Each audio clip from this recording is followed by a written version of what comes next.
Welcome back. See? I told you the background would be different eventually. Can you see the ocean? It's there. It's there behind the trees. If you can't see the ocean, you'll just have to take it on faith. It's there. It's this, I think, that blurry. Well, anyway, let's get to the reading, shall we? I do want to get through the rest of this book relatively soon, because we are going to be back in New Delhi with the Pali scriptures soon, and then I can decide which one to start with. But first, we're going to finish these Jain Sūtras. So I'll jump right in. If this is your first time seeing me, click here instead. That'll take you to the whole playlist, starting with the Dhammapada episode 1. If you're listening on the podcast and you're not seeing me at all, and this is your first time hearing my voice, then hello, nice to meet you. Yeah, you can jump in with this episode and see if you like the flow. Otherwise, if you want to sort by date and earliest to latest and just start with the first one, there's a special episode just for the people on the podcast that you won't hear if you're on YouTube. So hopefully that'll make up for the lack of visuals and the fact that I'm always talking to the people on YouTube. Anyway, for those of you who are here for the Jain Sūtras, you clicked on it because it said Jain Sūtras, but you're a little confused because it says Buddhist books, Jain Sūtras, and in your mind you're thinking these are two different things. Click here, and that'll take you to episode 1 of the Jain Sūtras playlist of the Edward Reeves Buddhist Books podcast, and that'll explain why we're talking about Jain Sūtras on a Buddhist Books podcast, and it's a lot of fun, that episode. If you haven't seen it yet, do check that out. It's better than this one. I don't know how good this one's going to be, but I think that one's better. Okay, picking up where we left off. You remember last time we were talking about the native people of the Andaman Islands. That's not in this book. That was just straight out of my brain and Wikipedia and a few other places. But we did cover the renunciation of the 4 passions. So, right after that is the 5 great vows. Let's jump right in, shall we? Number 1, nonviolence. Sarva pranatipata viramana. Hopefully I'm pronouncing that correctly. This vow is undertaken to avoid violence of the body, mind, and speech towards all creatures. Pranatipata refers to the 10 pranas, such as the 5 senses, the body, mind, and speech, breath, and we said there'd be 10, so let's throw in longevity. That's 10, nice even number. That's my interpretive. Anyway, viramana means to give up. I give up. No, I think it means to give up. Like in this case, like you're giving up something for Lent, like not, I give up.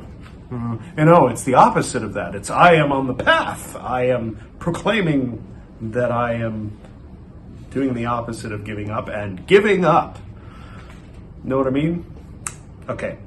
Thus, to destroy the prana of any creature is violence. To give up violence is non-violence. Sounds reasonable to me. Okay, next. The second of the 5 great vows is truthfulness. Sarva mirsavada viramana. Did I do okay? Okay. This vow includes the giving up of all kinds of untruths. Okay. Mirsa means untruth, and vada means argument. Thus, one must give up all sorts of untruth. So, okay.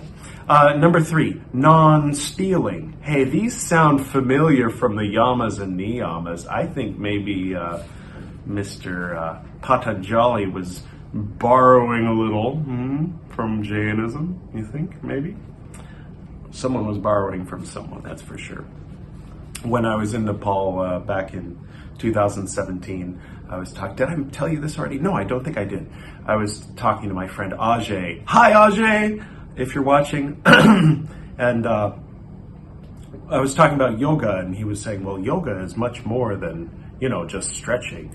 And I was saying, well, yes, of course. Patanjali, the Yoga Sutras of Patanjali state that, or something. I was quoting Patanjali, and he was laughing and says, Patanjali, yoga's much older than Patanjali. And I said, yes, that's true.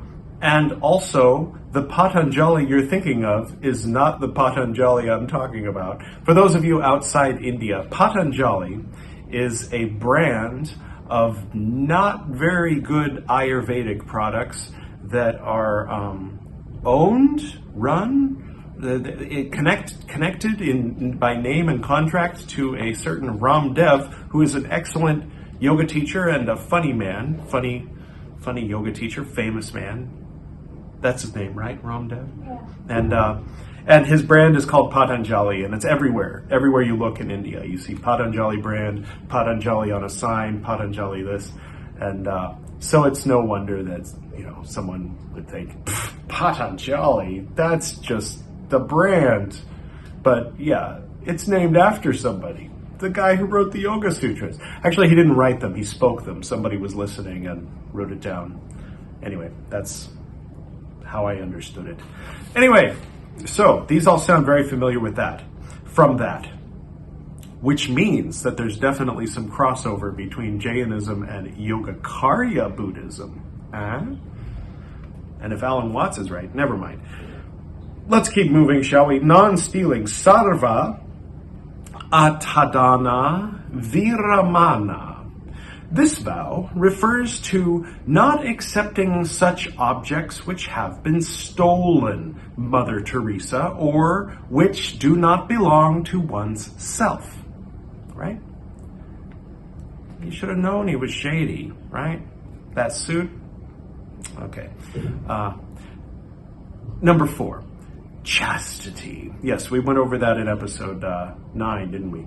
Sarva Maituna. It's not your tuna. Don't steal. Sorry. Sarva, even if you're sarving, don't eat maituna. I'm just helping you memorize these. Sarva maituna viramana. This vow refers to abstaining from all carnal activities of the body, mind, and speech, all of which are prohibited by monks before Tantra came around. Number 5, non-possessiveness. I don't think there's a Tantric Jainism. If there is, comment below. Non-possessiveness. Sarva parigraha viramana. In yoga, it's just called aparigraha. And here it's called sarva parigraha viramana. Ask someone who pronounces Sanskrit how it's properly pronounced. I'm just going to do that. This vow includes giving up all kinds of possessions. It does not permit monks to own any money or wealth. It also cautions the monks not to become attached to those few objects that they are permitted to possess for undertaking their sadhana. So it's pretty hardcore, basically. It's a hardcore path. Excuse me. These great vows, known as the Mahavratas, prescribe a strict code of conduct for the monks. All the 5 vows described above are to be strictly followed through body, mind, and speech. These great vows can be followed only by the monks and not by the householders. Well, yeah, obviously. For the householder, lesser vows, or anuvratas, are prescribed. Ooh, that's interesting. Which means he follows these 5 vows to a limited extent. So chastity, except, you have babies, right? You have to steal a little bit, Anyway, I'm just kidding. Don't steal. Next, 5-fold conduct. 1. Conduct relating to knowledge. Jnanakara. One must increase one's knowledge and that of others. This includes documentation of scriptural knowledge, preservation of it, and extending all support to those who endeavor to do this. I don't know if I fall in that category, but if I do, you're welcome. All right. Number 2, conduct relating to vision, darshanakara, to follow the right vision and to help others follow it, as well as to bring back the aspirants who have strayed from the path and relocate them. All right. Number 3, conduct relating to character. Conduct relating to character, or karitrakara. I think that might be one of those Proto-Indo-European root phenomena. Character, karitrakara. Very similar. Anyway, to follow nonviolence and other such pure and meritorious ideologies, and to help others follow them, to encourage those with good conduct, to give up the wrong code of conduct, and follow the right code is known as karitrakara. Cool. 4, conduct relating to austerity, or tapakara. Tapas, anyone? The niyamas? To follow and guide others towards the path of external and internal austerity. And to extol those who adhere to them is the main aim of this code, which defines an individual's very conduct. The external austerities are physical acts such as penance and fasting, to name a few. That was 2. A few needs to be 3 or more. Sorry. Just don't mean to be picky, but okay. Scriptural study, meditation, humility, etc. fall under the category of internal austerities.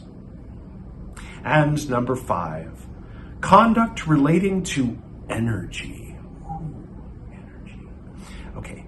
Viryakara, to carry out religious activities, such as pratikramana, pratilekana, etc., with absolute vigor, is necessary. One must not allow obstacles such as laziness and lethargy, or if you put them together, you got laziness, to block the path. Rather, one must remove the baggage of wrong conduct of body, mind, and speech, and steer all energy towards the right path. All right, so that's 2 lists of 5. How about another list of 5? All right. The 5 samitis, or regulations. All right. The meaning of samiti is self-regulation. There are 5 areas in which one must exercise vigilance and discipline, as follows. 1. Regulation while walking, or irya samiti. One must tread carefully while walking, so that no creature is crushed under one's careless feet. I guarantee if you have ever heard of Jainism before hearing all this, one thing that you knew was that. That was the one thing that I retained from learning about Jainism in history class in high school. And it wasn't even like Asian history, it was world history. From 8th grade world history, I remember that the Jainists have little brooms and they don't want to step on any small creatures because all life is sacred. That's the only thing I remembered from Jainism. They forgot to mention that Jainism had developed in exactly the same spot as Buddhism, but millennia earlier. That would have been an interesting piece of knowledge to have, but they did say that Jainism was similar to Buddhism, but Buddhism became more popular. So we're breaking that down in this podcast, especially in these recent episodes. Okay.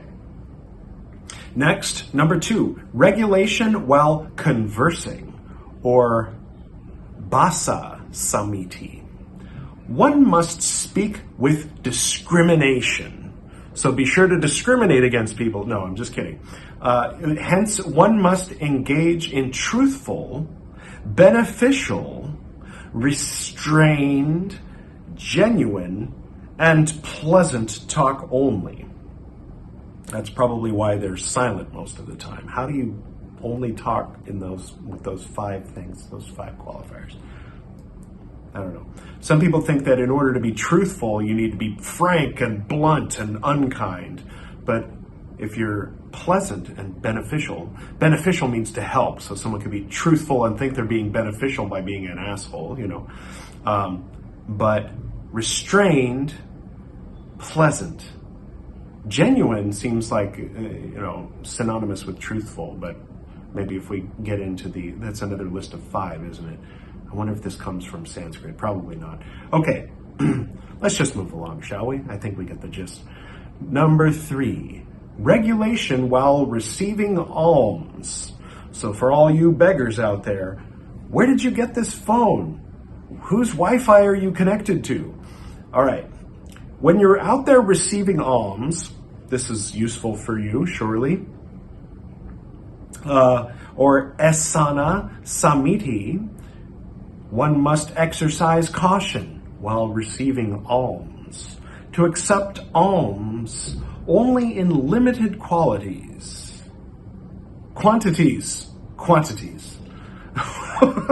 Only in limited quantities, and to ensure that the giver has some food left for him is necessary for the spiritual path. Once when these guys were ripping me off in Nepal, hi, if you're watching, they were asking for all this money and they noticed I was giving the last of my money out of my wallet. And he was saying, no, keep this, like 10 Nepali rupees in your wallet, for good luck. It's not good to have an empty wallet. And go to the ATM and come back. Man. Anyway, number 4, regulation while handling religious artifacts. Adana niksepa samiti. It is important to take care of the objects in one's possessions and to keep them in a neat and orderly manner. All right. Well, that's one of all of these lists. I think that's the first one that I actually adhere to. Pretty religiously, you might say. All right. And number 5, regulation while disposing. I mean, I don't go out of my way to step on snails and stuff. If I see one, I say, I better not step on it. But I also am not like, sometimes I'm looking ahead and going, I stepped on something. So I'll work on that one. Bring a broom.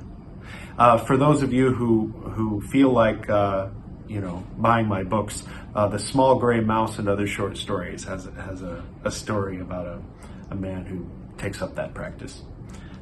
I believe his name is Joe Bob, with a hyphen. Anyway, number 5, regulation while disposing of bodily wastes. Oh, this sounds fun.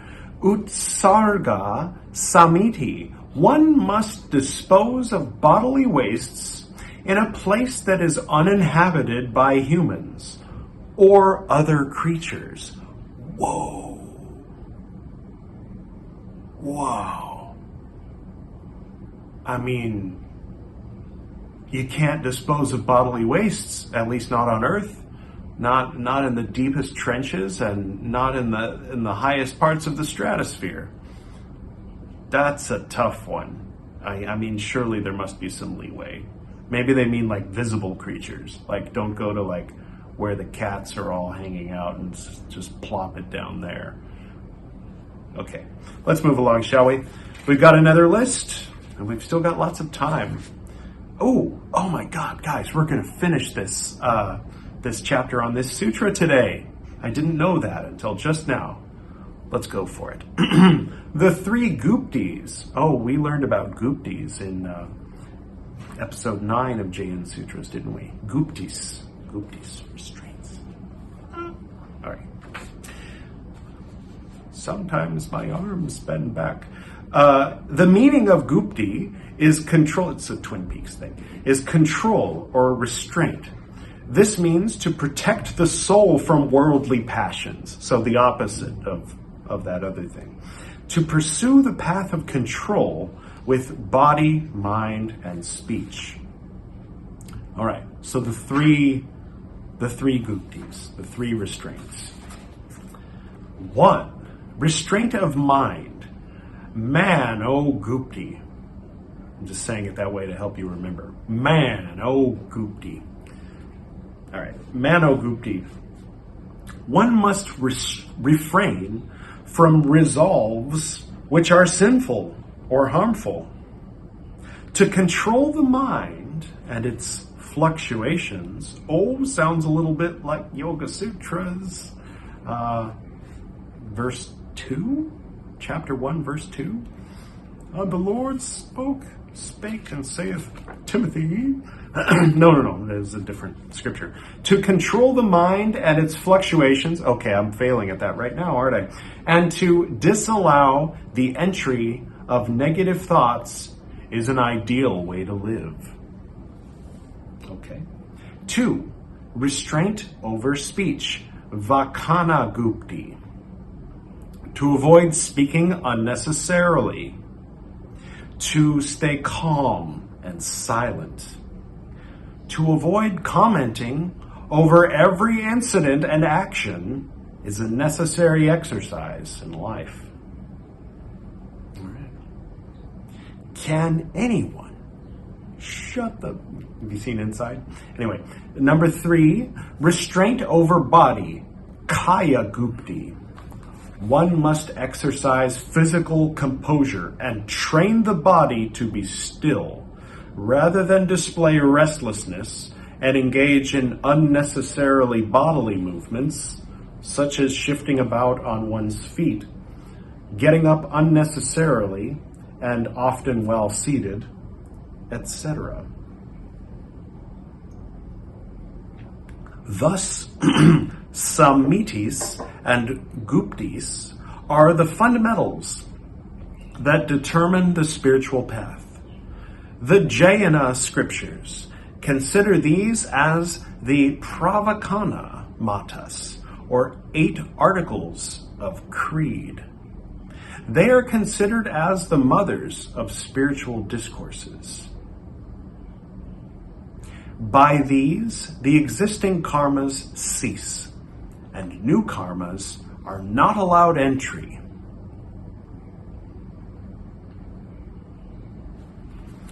There might be some folks who are kind of like new to the whole karma thing and think, yeah, it's karma, man. Yeah, karma. Oh, it's all about karma. It's your karma. Yeah, good karma, bad karma, but in this context, karma is something you don't want. So you want less of it. And so these exercises help to get rid of karma and keep new karma from coming in.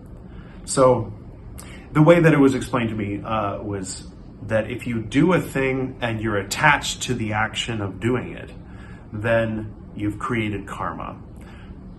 But if you do a thing just from the kindness of your heart and you're not attached to it, you didn't create any karma. So you see someone who needs food, you have some extra food, you can give them the food because you're a kind person, or whatever. That's fine, you haven't created karma. But if you think, now is my opportunity to build up good karma, or now I will show myself, or I will prove to myself, or I'll prove that guy who called me selfish, that bastard, I'll prove him wrong within myself, or maybe someone's looking, or at least this guy who's hungry, he'll look at me and think, that is a generous man. And then you give him the food, you've just created a buttload of karma. So you didn't actually help anybody. I mean, maybe you helped the guy get something to eat, but you didn't help yourself. If you're trying to help yourself, you're not going to help yourself. It's a paradox, isn't it? That's okay. All right. Maybe it's all just BS, right?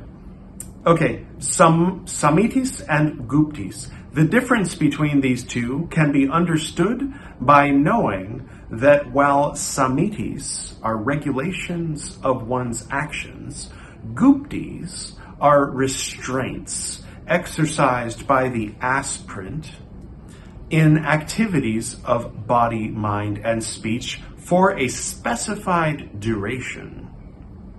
Thus, we see that the avoidance of negative actions is Gupti. Oh, that must be like where the vow of silence thing comes in. Okay.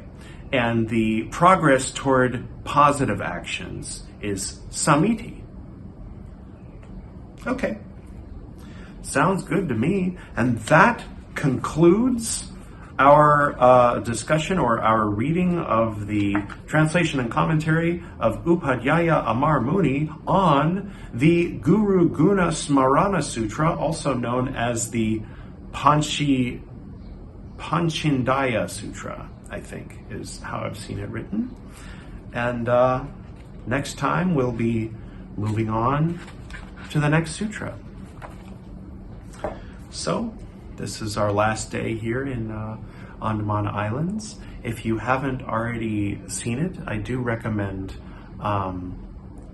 both the introduction to episode 7 of Jain Sūtras, where it gives a basic breakdown with some visuals and stuff like that, fun stuff about these islands, and the entirety of episode 10 of the same Jain Sūtras, where it goes much more in depth.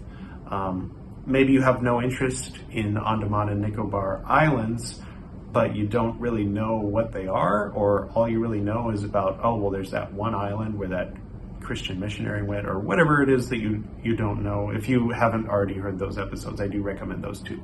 So I decided to use 2 more cards for that, for those of you on the podcast who didn't see me point to the corner of the screen, and links pop up. And so the next time you see me, if all goes according to plan, I'll be back in that familiar looking office in New Delhi. Until then, thank you all for going on this ride with me. And all right, so I'll go ahead and close in the usual manner with the prayer that my father taught me when I was very young. Oh, and the sound quality will be better once we're back there with the microphone. We've got kind of a humming of the air conditioner here, and we're just using the phone microphone when we're out on the road like this. I used to bring my microphone along and everything, but it's very heavy. So for my back's sake, anyway. To the north and to the south, to the east and to the west, to the spirits of light among us, and to the spirits below, we send out our reverent love and compassion.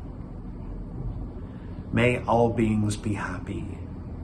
May all beings be serene. May all beings be in peace.